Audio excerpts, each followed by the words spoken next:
और यहां जहां दिल्ली में आप खड़े, मास्क नहीं पहनता, मैं ओपनली आपको बोलूंगा, नहीं पहनता।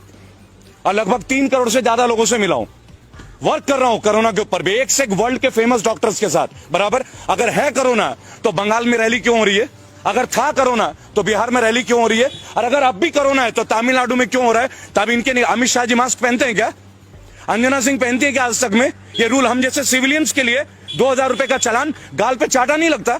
क्या दे दिया हम लोगों को? ब्यूटी पार्लर वाले घर बैठे रहे, टैक्सी वाले घर बैठे रहे, कोचिंग इंस्टीट्यूट वाले घर बैठे रहे, जिम चलाने वाले घर बैठे रहे, एक का भी किराया रुका गया, लोग बर्बाद हो गए, बर्बाद हो गए। उनके लिए बैकअप पैकेज रहा, इन्होंने बोला मुद्रा लोन दे दिया। चलिए आप पत्रकार हैं, 100 युवक ले लीजिए जो पोस्ट ग्रेजुएट हो, मैं तो गोल्ड मेडलिस्ट हूं, 100 गोल्ड मेडलिस्ट लेके आता हूं, बताइए कौन सा बैंक में चलूं? आपको एक को मुद्रा लोन नहीं मिलता, कारण बैंक वालों को कोलैटरल चाहिए। Collateral, what is collateral? कि लोन तब देंगे जब आपके पास बैकअप रहेगा, जबकि गवर्नमेंट ये कहती है ये उन यूथ के लिए ये परियोजना है जिनके पास कुछ नहीं, अच्छी विचारधारा, हम एक प्रोजेक्ट उनको देंगे। Where is that project? कहां है वो प्रोजेक्ट? इस बात का विवाद है। तो हमारा विवाद नहीं है, हमारा फाइट आपके साथ, बैड गवर्नेंस के साथ। और हम लोग बजाते सबकी हैं, हम लोग कांग्रेस को भी बख्शते नहीं है।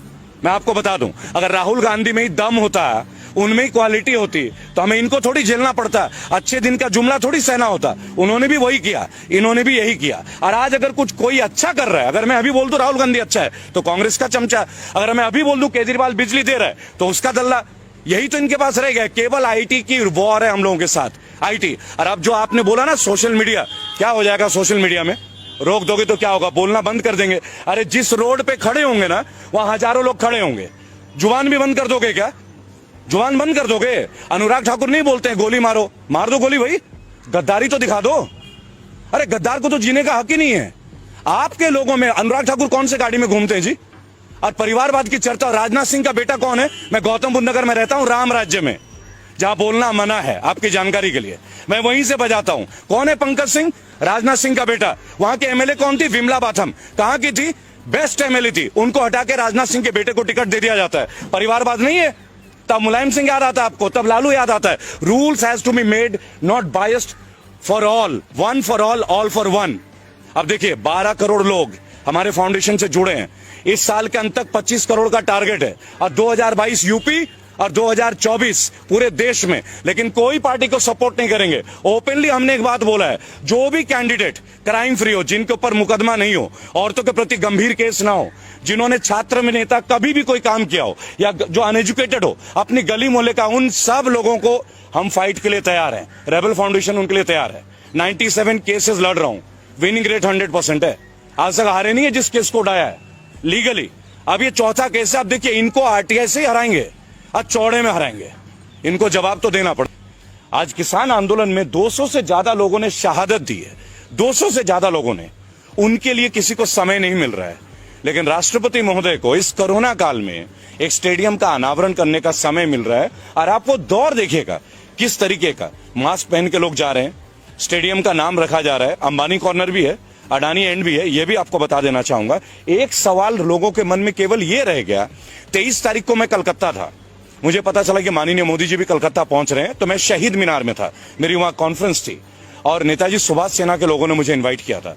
उन्होंने जाके नेताजी सुभाष चंद्र बोस के बारे में कितनी ही बातें करी। 23 जनवरी, उन्हें जब भी किसी राज्य के कोई नेता की याद आती है ना, वो तुरंत फ्लाइट लेके पहुंच जाते हैं। अगर उनके दिल में सच में ये भक्ति होती है नेताजी सुभाष चंद्र बोस के लिए, या चंद्रशेखर आजाद के लिए, या प्रफुल्ल चाकी के लिए, या अशफाक उल्लाह खान के लिए, किसी भी हमारे शहीद आजम भगत सिंह के लिए, तो क्या ये स्टेडियम उनके नाम में नहीं करना चाहिए था?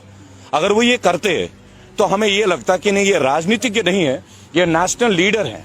नेशनल लीडर, केवल प्राइम मिनिस्टर नहीं है। हमने मोदी जी को as a prime minister selection नहीं किया था, हमने उनको सिलेक्शन किया था एज अ नेशनल लीडर, कि एक साधारण व्यक्ति भी बिना खानदानी पॉलिटिक्स का, बिना पैसेपति, बिना पूंजीपति परिवार के, क्योंकि वो खुद को चाय वाले बताते हैं, राइट, तो वो प्रधानमंत्री बन सकते हैं।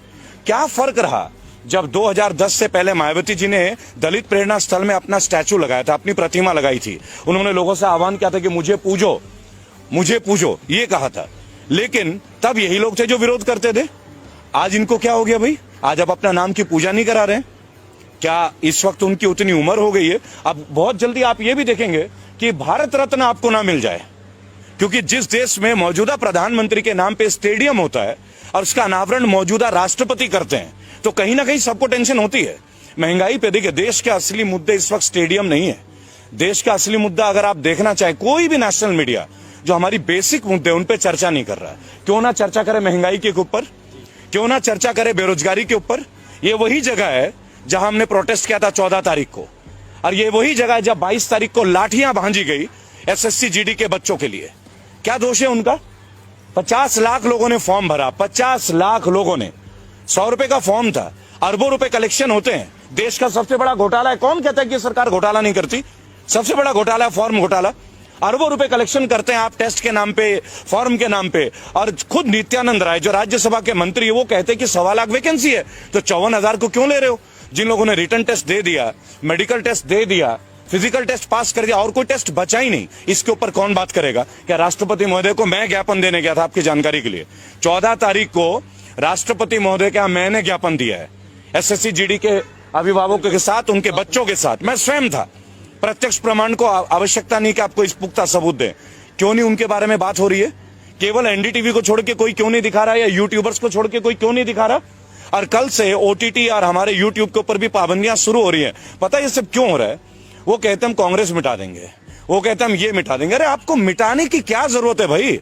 आप अपने काम को इतना अच्छा कर लो ना कि दूसरे भी आपको जुड़ जाएं। ये भी आपको समझना होगा।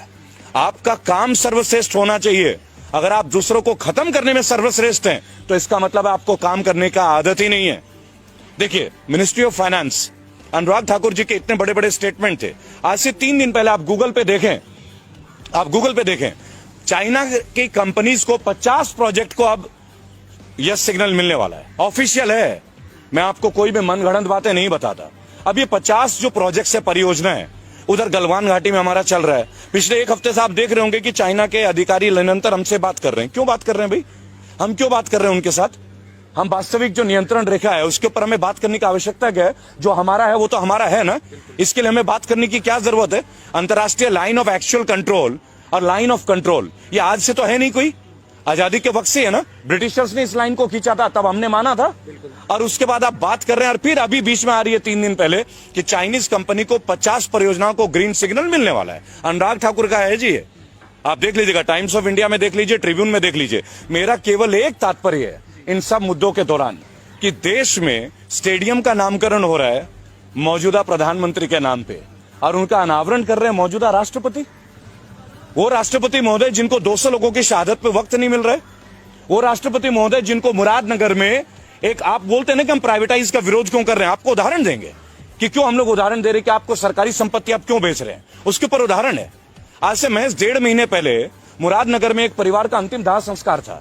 आप सब यूट्यूबर्स आप परिचित होंगे इस समाचार से, और कई परिवार गए थे उनके अंतिम संस्कार के लिए। और 2 महीने पहले वो शवगृह बन के तैयार हुआ था, उसका जो भवन है, अचानक से छत गिर जाता है और 25 लोगों की अर्थी उठती है उसी शमशान घाट से। 2 महीने पहले कंस्ट्रक्शन, A क्लास कॉन्ट्रैक्टर, और 25 लोगों का जान खोना, और क्या मिलना? 2 लाख रुपए का मुआवजा। 2 लाख। जिस सरकार में सीना चौड़ा करके एक बीजेपी का कार्यकर्ता मिल जाए ना, मैं तो उनके बीच जाता हूं, उनसे एक बात पूछता हूं केवल, आप 5 लाख करोड़ की बात करते हैं कि जीएसटी में आपका कलेक्शन है, और हमारे देश के नागरिकों को 2 लाख रुपए का मुआवजा मृत्यु होने पे, वो भी जिसपे सरकारी रवैये के भुक्तभोगी हैं, वो भुक्तभोगी हैं, तो इनके ऊपर कब बात होगी? कब बात होगी इनके ऊपर? इनको 2 लाख क्यों? देश तरक्की कर रहा है। आप ये कह रहे हैं कि देश तरक्की कर रहा है, राइट? अगर देश तरक्की कर रहा है तो देशवासियों से तरक्की होती है ना। देश का तरक्की क्या होता है? भारत की तरक्की क्या है? भारतीयों की तरक्की होती है, भारत की तरक्की। देखिए, मैं एक बात आपको बताना चाहूंगा कि ट्विटर का पर्पस क्या है? जेन्युइन इंफॉर्मेशन को लोगों तक पहुंचाना, अपनी फीलिंग्स को लोगों तक पहुंचाना। नेशनल मीडिया, जिसको अब हम लोग धीरे धीरे गोदी मीडिया के तौर पे जानने लगे हैं, कौन है ये नेशनल मीडिया? ये सारे सैटेलाइट चैनल। आप देखिए, रजत शर्मा जनता की अदालत करते थे। क्या रजत शर्मा ने कभी ये नहीं सोचा कि एक बार बाबा रामदेव से पूछे? ये वही बाबा रामदेव है जिन्होंने कहा था कि 30 रुपए में पेट्रोल मिलना चाहिए। ये वही बाबा रामदेव है जिन्होंने बोला था काला धन वापस आना चाहिए। देखिए, हम मोदी जी के हर चीज के खिलाफ नहीं है, कभी भी नहीं है, और व्यक्तिगत तौर पे तो उनके खिलाफ कभी भी नहीं। हम आज भी मोदी जी बोलते हैं, पूज्य नहीं बोलते, माननीय प्रधानमंत्री है।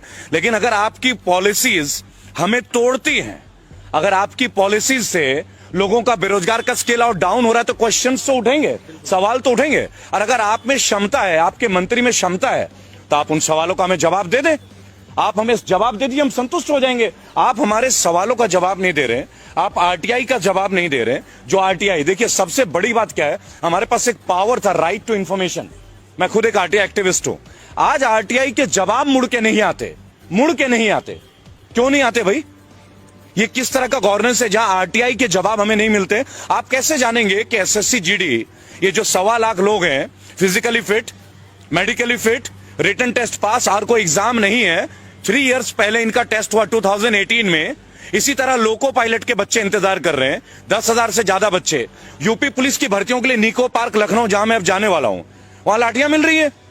आप देखिए, किसी भी पार्टी में यह हो सकता है क्या कि अगर आपने कोई ज्वलंत मुद्दे को उठा दिया तो आप लाठियां भांजोगे? आपको तो उनके सामने आके उन्हें जवाब देने की जरूरत है। सेटिस्फाई कीजिए, यूथ को सेटिस्फाई कीजिए। आप एक बात बताइए, यूथ क्रिमिनल कैसे बनते हैं? आज की डेट में भारत में सबसे ज्यादा पढ़े लिखे लोग जो हैं वो बेरोजगार है, और वो केवल इस भाजपा शासन की देन नहीं है। ऑब्वियसली कांग्रेस की भी देन बहुत बड़ी रही है, लेकिन what about the change? What about the change? इसीलिए तो हम इनको लेके आए थे ना। और कितने साल, और कितने साल भाई? 7 साल होने को आए ना। 1 साल में आपको एक वैकेंसी तो देनी पड़ेगी ना, कोई एक सेक्शन में। और ये तो तब है जब उसी ब्रांच में सीट वेकेंट है, पैरामिलिट्री फोर्सेस की पोस्ट वेकेंट है। ये खुद पैरामिलिट्री वाले बोल रहे हैं, यानी देश की सुरक्षा खतरे में, और बच्चे सिलेक्टेड है, फिर भी आप उनको जॉब नहीं दे रहे हो। आपको समझना होगा। देखिए, मैं क्लियर आपको बताऊंगा कौन नहीं है रेबल, अब कौन नहीं है। हर एक यूट्यूबर बागी है। क्यों बागी है? क्योंकि वो ग्राउंड जीरो लेवल पे सच्चाई को प्रदर्शित कर रहा है, चाहे आप हो चाहे जितने भी और चैनल्स है। अरे एक रिस्क है। अरे क्या कमा लेते हैं, क्या पैसे कमाते हैं क्या वो लोग? उन्हें भी लगता है कि हम अपने हिस्से की जिम्मेदारी राष्ट्र के प्रति निभाएं। क्या आपको लगता है कि जितने भी बैचलर ऑफ जर्नलिज्म करके बच्चे बैठे हैं, क्या उनको जॉब मिल रही है? क्या आप जाके देखिए, आज तक में कितनी रिक्रूटमेंट है, इंडिया टीवी में कितनी रिक्रूटमेंट है, एबीपी न्यूज में कितनी रिक्रूटमेंट है। वही रूबिका लियाकत, वही रजत शर्मा सालों से। क्या नेपोटिज्म नहीं है ये सब? वही अर्चना सिंह, क्या ये नेपोटिज्म नहीं है? यानी जो लड़के गोल्ड मेडलिस्ट करके पास होते हैं जर्नलिज्म करके, उन्हें क्यों नहीं मिलती नेशनल मीडिया? मैं भी उनमें से एक हूं। I myself, I won the best result in year 2000, और the best one in my university, CCS university Meerut. मिल गया क्या मुझे? क्यों नहीं मिलता? उसके लिए आप क्या बोलेंगे कि आपने अच्छी मेहनत नहीं की? लेकिन हमें अपने हिस्से का वो जॉब नहीं चाहिए, लेकिन हमें अपने हिस्से का सम्मान तो चाहिए ना। और जो युवक आज डिपेंडेंट है, जिनका परिवार उन पर डिपेंडेंट है, देखिए लोग एमबीए कर रहे हैं, बीटेक कर रहे हैं, लोग पैसे ले रहे हैं, कर्ज ले रहे हैं, माँ बाप जमीनें बेच रहे, को जेवर बेच रहा है, बेटियों की शादियां रुक रही है कि पहले पढ़ ले, ये भाई नौकरी में लग जाएगा तो लोन लेके इनकी शादी ब्याह। ये भी एक ट्रेंड है भारत की, ये वास्तविकता। ये नहीं कि आज मोदी काल में हो गया, पहले से भी थी। लेकिन ये सबसे निम्न वर्ग का एक रिजल्ट है कि आप लगा लीजिए, हम पहले देश बन गए जिसने तमाम सरकारी एसेट बेचने शुरू कर दिए, और वो भी वो सरकारी एसेट जो प्रॉफिटेबल है। मसलन ओएनजीसी, वे आर इन प्रॉफिट, एलआईसी, वे आर इन प्रॉफिट, बराबर। अब ये रेलवेज को बता रहे हैं प्राइवेट और रेलवेज घाटे में। तो मुझे एक बात बता दीजिए, लालू प्रसाद यादव एक करप्टेड नेता, ये इनका कहना, और जेल में होंगे भाई, सजा मिली है, लेकिन 2005 में वो रेलवे मंत्री थे, रेल मंत्री, और 20,000 करोड़ का मुनाफा था 1 साल के अंदर। तो क्या पॉलिसी थी वो? और इनके पास तो पूरी स्ट्रैटेजी है। निर्मला सीतारमन जैसी स्पीयर हेड है, स्मृति ईरानी जैसे स्पीयर हेड है, सनी देओल जैसे स्पीयर हेड है, कंगना जी है, अक्षय कुमार है, सुनील शेट्टी भी ताजा ताजा जुड़े हैं इनसे, अजय देवगन भी जुड़े हैं। तो ये क्यों नहीं उसको ग्रोथ में ले आ पा रहे? क्या आप एक बात बताएं, क्या अपने चीजों को प्राइवेट करके हम मजबूत होते हैं क्या? वो कहते हैं सरकारी लोग काम नहीं करते, तो ये तरीका है, आप विभाग ही खत्म कर दोगे तो एक काम करो, मंत्री भी प्राइवेट कर लेते हैं। आप भी तो सरकार का रिप्रेजेंटेशन कर रहे हो ना, क्यों लेते हो पेंशन? पिछले 6 साल में 3 बार माननीयों की तनख्वाह बढ़ी है। मैंने अभी यशपाल आर्या, जो कि उत्तराखंड के कद्दावर नेता हैं बीजेपी के, मैंने उनसे एक बात पूछा कि भाई साहब, आपके ड्यूटी में जो आईपीएस है, ये बेईमान है क्या? ये पुलिस वाला हरामखोर है क्या, जो इसको पेंशन नहीं मिलती? आपने ईमानदारी कैसे, कौन सा खड्डा खोदा है जो आपको 3-3 पेंशन मिल रहा है? जब आप पार्षद थे तब 1, एमएलए थे तब 2, एमपी बने 3 और मंत्री बने 4। यानी आईपीएस के लिए जो 10 साल रगड़ रहा है अपना, दिल्ली में आके कोचिंग ले रहा है, घर से पैसे भीख मांग के ला रहा है, वो ईमानदार नहीं है। और आप जो व्हाइट कुर्ता पजामा पहनते हो, आप ईमानदारी का ठंगा लेके, और आपके घर का हर आदमी बीएमडब्ल्यू और फॉर्च्यूनर के नीचे घूमता नहीं है। आप बता दीजिए, मोदी जी के काल में सैलरी बढ़ी नहीं है क्या? क्यों बढ़ी हुई सैलरी? अगर आप ईमानदारी का परिचय देते, घटाइए ना, एनपीएस उन पे भी लागू कीजिए, पेंशन बंद कर दीजिए। हम आपके साथ खिलाफ नहीं है, सख्त आपकी विचारधारा को समर्थन करेंगे, लेकिन एक कंडीशन है। 5 सवाल है। देखिए, आप लोग इतने सवाल पूछते हैं ना, 5 क्वेश्चन पे हमारे साथ आके डिबेट पे आ जाइए। Only 5 question. पहली बात, एम्प्लॉयमेंट के ऊपर बात करते हैं। फर्स्ट, एम्प्लॉयमेंट के ऊपर बात कर लेते हैं, केवल एम्प्लॉयमेंट। एम्प्लॉयमेंट पे आपने लास्ट 6.5 years में जो आपके